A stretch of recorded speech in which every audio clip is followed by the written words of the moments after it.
আমরা সাধারণত যারা বেশি জল খরচ করি, প্রয়োজনের তুলনায় বেশি অপচয় বলা যায়, তাদের চন্দ্র পীড়িত হয়ে যায়।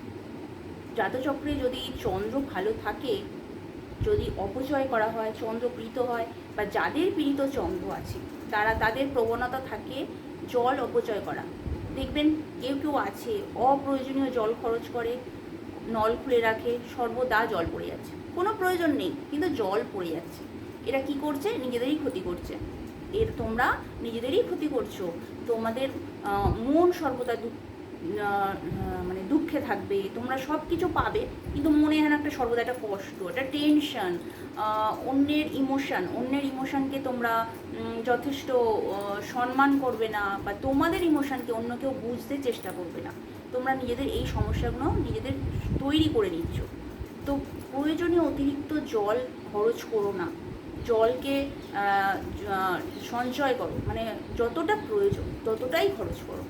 আর ভালোবাসা, বেশি জল খরচ করার অপচয়ে চন্দ্র যেহেতু খারাপ হচ্ছে, চন্দ্র কী করে? আমাদের আকর্ষণ প্রভাব, অন্যকে আকর্ষণ করার প্রবণতা, নিজের সৌন্দর্য এগুলো বৃদ্ধি করে। তোমরা যদি অতিরিক্ত পরিমাণে জল খরচ করো, তখন দেখবে তোমাদের মধ্যে একটা লোক তোমাদের পছন্দ করবে না, তোমাদের লোক তেমন একটা পছন্দ করবে না। তোমরা যেহেতু চন্দ্র পীড়িত হচ্ছে, এবং তোমাদের লুকসের দিক দিয়েও তোমরা ধীরে ধীরে উজ্জ্বলতা হারাবে, এরম একটা হয়ে থাকে। তো জল খুব সাবধানে খরচ করতে। জল আমাদের এমনিতেও, জলের আমাদের পৃথিবীতে খুবই সংকট এখন পরিস্থিতি, জল খুব সাবধানেই ইউজ করা উচিত। তাছাড়াও যারা অতিরিক্ত ব্যয় করো, অতিরিক্ত কল খুলে রাখো, সর্বদা জল পড়ে, তাদের বলবো তাদের সংসারে সর্বদা ঝামেলা লেগে থাকবে, তাদের পরিবারের কেউ না কেউ বয়োজ্যেষ্ঠ অসুস্থ হবে, আর্থিক দিক দিয়ে ক্ষতি হবে। আরেকটা কথা বলে দিই, যাদের অগ্নিকোণে জলের ব্যবস্থা থাকে তাদের কিন্তু সংসারের যে হেড অফ দ্য মানে গার্জেন, যাদের মানে পরিবারের যে কর্তা, যে পুরুষ থাকে, তারা কিন্তু নিজেদের বুদ্ধিতে চলতে পারে না। তারা সর্বদা তার ওয়াইফের বুদ্ধিতে চলতে হয়। তাদের মানে বলে না মেরুদণ্ড ভাঙা, এরকম একটা কথা আছে। তো তাদের মেরুদণ্ডটাই ধরতে গেলে বিকিয়ে দেয়, মানে মন মস্তিষ্ক একদম বিকিয়ে দেয় তাদের ওয়াইফের কাছে, তাদের ওয়াইফদের কথা মতোই তাদের চলতে হয়।